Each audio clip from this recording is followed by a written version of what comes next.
Olá.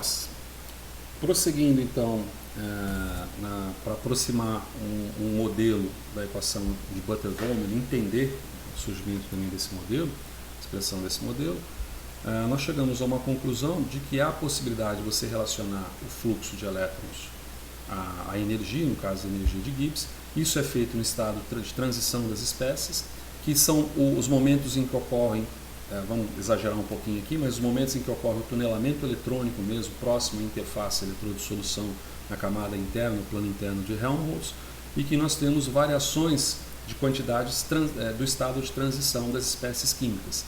Um que pode ser padrão e outro que pode ser da espécie para vencer a barreira, né? No caso aqui, por exemplo, esse verdinho aqui que eu preciso alcançar, aqui eu preciso vencer essa barreira anódica, vencer essa barreira para atingir o estado reduzido, que é uma barreira maior, ao passo que se eu vier do estado reduzido para o estado oxidado, a barreira energética é menor. Então nós estamos falando de barreira energética.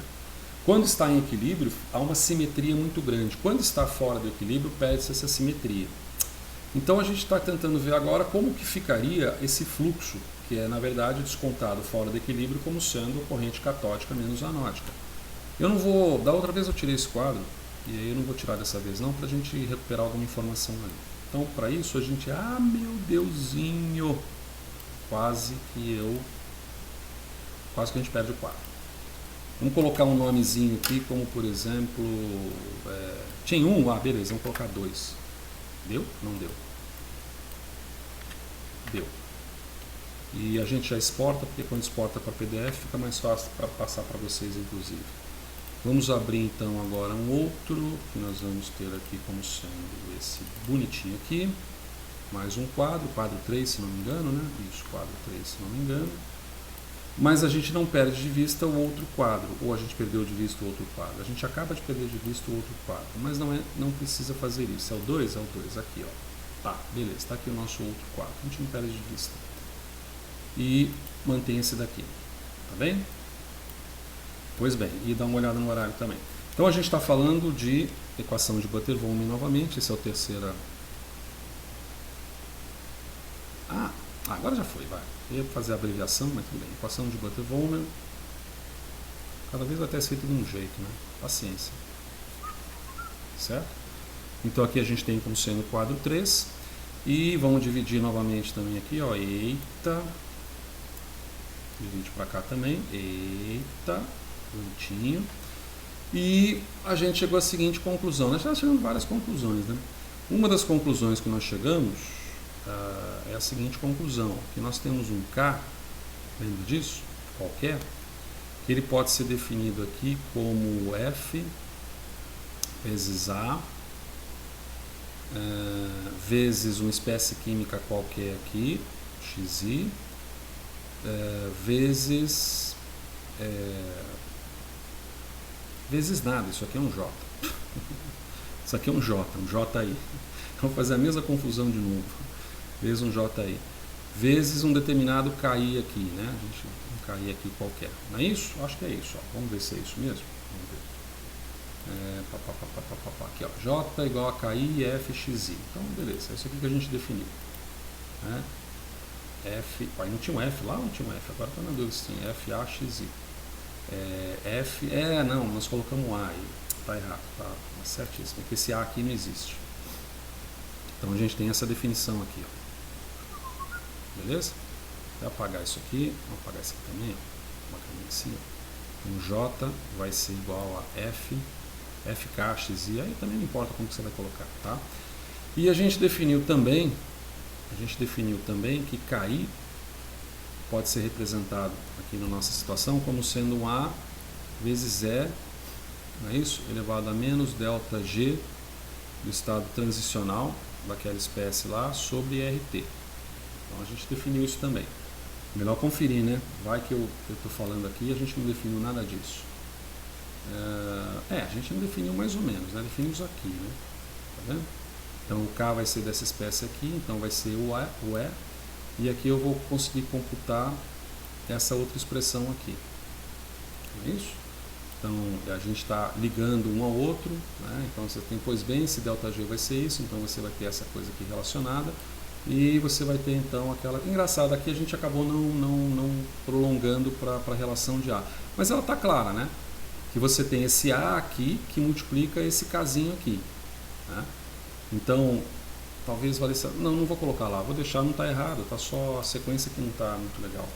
Então a gente pode definir aqui da seguinte forma. Se a gente substituir as expressões, né? Então, a gente pode dizer que o meu J, meu fluxozinho qualquer, fluxo I, né? Isso aqui é um fluxo I, não é um fluxo grandão, é um fluxo I. Esse fluxo aqui vai ser igual, então, a F vezes a espécie oxidada ou reduzida, vezes o meu KI, que pode ser representado como E elevado a menos ΔG no estado de transição sobre RT. Não é isso? Beleza, é isso. Então, fora do equilíbrio, né? Então, fora do equilíbrio, o que eu tenho fora do equilíbrio? Fora do equilíbrio eu tenho uma situação na qual J vai ser igual a JC menos JA. Então, fora do equilíbrio, vamos descer aqui, eu tenho isso aqui, ó, o meu J, nossa, quase, meu fluxo, que é JC menos JA, pode ser representado pelo JC. Então, vamos lá, o que vai ser o JC? F vezes a concentração no material oxidado, né? Aqui é o fluxo catódico, vezes A, vezes E elevado a menos ΔG, ou menos ΔG catódico, né? Nós estamos representando aqui o catódico, então aqui é o catódico, sobre, estado transicional, sobre RT, menos o outro fluxo, ou seja, F vezes R, pelo produto do fator pré-exponencial anódico, vezes E elevado a menos ΔG do estado transicional anódico sobre RT. Olha como é que o bicho começa a ficar maldoso. Eita, peraí, vamos para cá. Ó, nem coube aqui na expressão. Eu nem sei que expressão é essa. Eu vou chamar isso aqui de 7, vou chamar isso aqui de 8. Eu acho que é essa sequência, depois você confere lá. Eu acho que é 7 ou 8. Mas o que isso aqui está representando? Colocando em poucas palavras, isso aqui representa nada mais, nada menos do que o catódico, e isso aqui representa a porção do anódico. Só isso. Apareceu 81, mas não é 81 não. Hein? Vai aparecer com 81, isso aqui não é 81 não. Apagou alguma coisa aqui? Apagou. ΔG no estado transicional anódico. Tá? Mas aí vem um outro detalhe. Vamos colocar assim, mas aí vem um outro detalhe. Mas aí vem um outro detalhe. Vem um outro detalhe. O detalhe é o seguinte: como definir o meu ΔGI qualquer em estado transicional? Como definir o ΔG alguma que envolva, que compute, ou que envolva, sei lá, que compute aquilo que a gente tinha colocado anteriormente, que é a variação de Gibbs de qualquer elemento aqui, só que no estado padrão, que é esse zerinho aqui, esse subscrito zerinho, envolva e não enrola, tá? Então a resposta, que também cabe aí, acho que uma videoaula só para a resposta, é a seguinte: a gente pode dizer que essa variação de energia no estado transicional de uma espécie qualquer representa a variação de energia do estado transicional da espécie qualquer no estado padrão, somado aí a um ΔG. Somado a um ΔG. O ΔG da reação propriamente dita. Esse ΔG da reação dita ele diz respeito ao nosso equilíbrio. Como é que eu represento isso aqui? Seria o equilíbrio de potencial. É o equilíbrio de potencial. E esse equilíbrio de potencial, potenciometria, lá para trás, ele é representado, esse ΔGzinho aqui, ele é representado como sendo menos NFE. Lembras disso? Agora já não sei que expressão nós estamos aqui. Não sei se aqui eu já paguei que é a 8, né? Acho que é a 8, né? Isso aqui é a 8. Isso aqui então vai ser a 9, esse aqui vai ser a 10. Beleza? Beleza. Entonces, sobe para cá. Vamos colocar aqui, ó. Entonces. É melhor colocar isso aqui, porque como esse vídeo é público, eu não sei para quem vai, que mãos pode cair, e alguém pode falar, esse professor não sabe nem escrever português direito.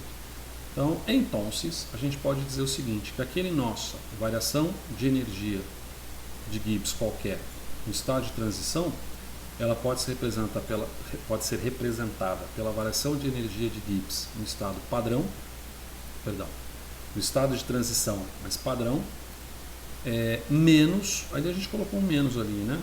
Colocou um menos, errou feio, menos NFE, menos NFE, expressãozinha da hora. Aí vem um outro detalhe, mais um detalhe, vamos colocar assim, ó, e mais um detalhe, Esse detalhe, ele diz respeito a o que poderia representar, vamos colocar assim, o que poderia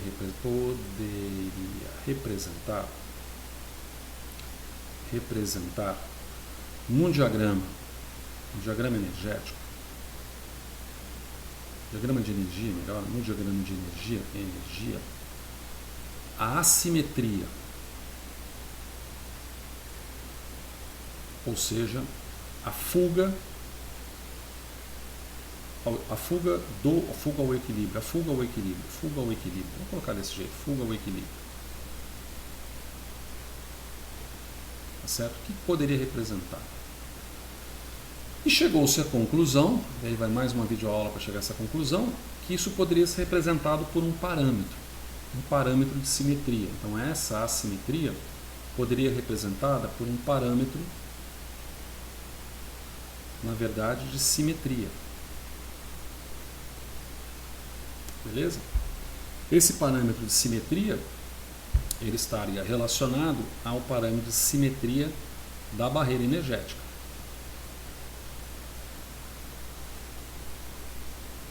Essa barreira energética, desculpa a letra, tá? Essa barreira energética é representada como sendo aquela barreira para você sair do estado oxidado, atravessar o estado de transição e chegar no reduzido, ou sair do reduzido, atravessar a barreira de transição e chegar no oxidado. Então o que se está falando aqui é o seguinte, que simetria, a palavra simetria está aqui, né? Vamos colocar em duas cores. Já coloquei amarelo? Então vamos rechear aqui com outra cor, vamos colocar o azul. Essa simetria da barreira energética, ela está, né? Está representada, e nós já colocamos, eu vou só insistir para tentar deixar um pouco mais claro. Ela está representada quando a gente sai aqui do estado oxidado, vem aqui bonitinho, chega no estado reduzido e você tem isso daqui. Isso foi chamado de alfa. Aliás, deixa eu encurtar para cá. Isso aqui foi chamado de alfa. E esse alfa tem um formalismo matemático definido para isso. Ele é representado pelo valor de meio. Então, quando você obtém esse alfa, esse parâmetro de simetria, então esse parâmetro de simetria alfa passou a ser chamado de... Opa, não, peraí. Não, tudo bem. Ah, não, ficou feio, aí fica feio. Esse parâmetro de simetria, a gente já coloca aqui um alfa. E esse alfa passou, eu quero dar um nome para ele, entendeu? É só isso. Então você vem aqui, ele foi chamado de coeficiente de transferência de carga,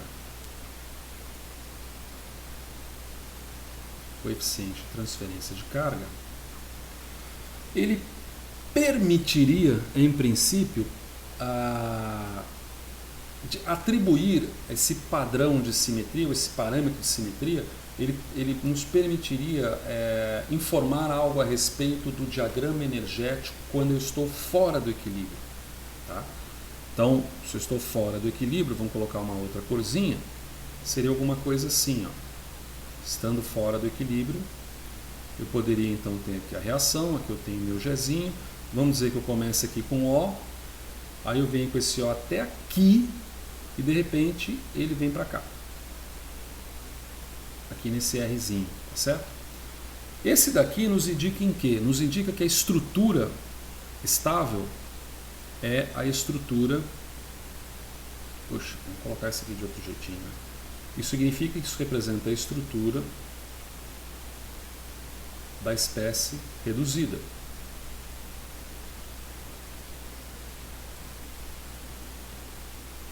A espécie reduzida.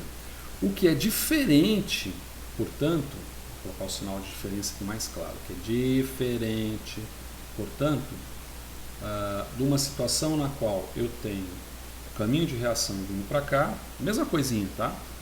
Mas eu saio aqui, aqui da espécie, desculpa, aqui é a espécie reduzida, não, beleza.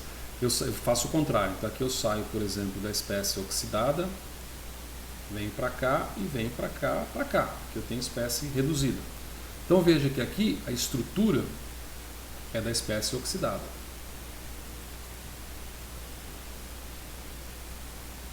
A estrutura aqui é da espécie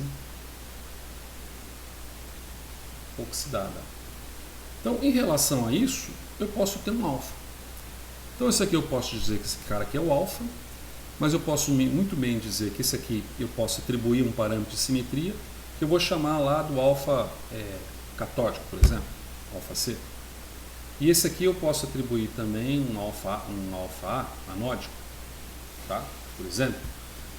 Ou seja, eu estou atribuindo aqui os parâmetros que vão me dizer que eu tenho variações no diagrama energético que vão de um determinado valor a um determinado valor, sendo que meio é o valor em que eu estou exatamente no equilíbrio do processo. Em que eu tenho, por exemplo, a corrente, o fluxo, a corrente que está acontecendo ali, é uma corrente de equilíbrio do sistema. Tá certo? Pois bem, nessa situação, eu posso ter valores. E esses valores, eles podem ir um alfa próximo de 0 até um alfa próximo de 1, tendo como intermediário o valor de meio. Então, nos experimentos, como a gente vai ver também em artigos científicos, a busca desse alfa, ela é uma espécie de santo graal da publicação de eletroanálise, porque ele diz respeito sobre o estado da barreira energética que envolve a transferência de carga num determinado sistema XYZ. Então, ele é um dos parâmetros que se busca em eletrocinética, esse coeficiente de transferência de carga. Quanto mais próximo do valor meio, significa que mais próximo ele se encontra do equilíbrio. E quando esse valor for obtido com, vamos dizer, situações um pouco estranhas, como 1,5, mas vai de 0 a 1, como é que pode ser 1,5? É que provavelmente aquela transferência de carga pode envolver mais de um mol de elétrons por mol de reagente. Então você pode ter lá 2 elétrons, por exemplo, envolvidos no processo. Então você começa a detectar pequenas nuances ali e tentar criar um panorama do mecanismo reacional do processo de transferência de carga. Tá certo? Eu até gostaria de dar mais tempo aqui, mas eu não tenho lousa. Então a gente salva aqui e vai para a próxima logo em seguida. Certo? Obrigadinho.